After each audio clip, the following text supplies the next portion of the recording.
everyone, and welcome back to the channel. In today's video, we're going to be diving into a specific feature within the Nethunter app, the WPA WPS attack tools. Now, before we go any further, it's absolutely crucial that we establish one fundamental principle. Everything you see in this video is for educational purposes only. We will be demonstrating these tools on my own Wi-Fi network, which I have full permission to test. Attempting to use these tools on any network you do not own or have explicit permission to access is illegal and unethical. Here, you can see various tools related to Wi-Fi security. Today, we're focusing on tools that interact with WPS. I'm going to select this tool. As you can see, it starts scanning for nearby Wi-Fi networks. This is my own network that I will be using for this demonstration. You might see information indicating if WPS is enabled on a particular network.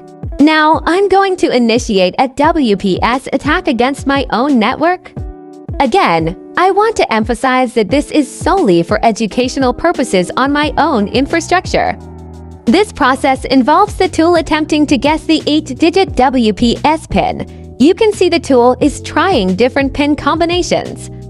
Due to a design flaw in the WPS protocol, particularly with older implementations, it's sometimes possible for tools like this to eventually guess the correct PIN. If successful, the tool might reveal the WPA password for the network.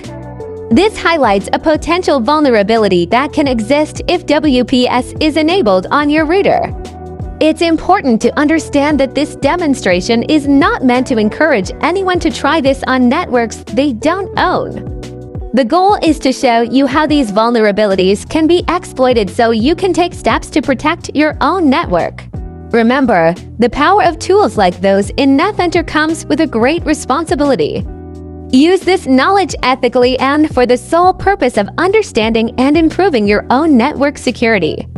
That's it for today's video. I hope this explanation of WPA WPS in Nethunter was informative. If you have any questions, feel free to leave them in the comments below. Don't forget to like this video and subscribe to the channel for more ethical hacking and security-related content.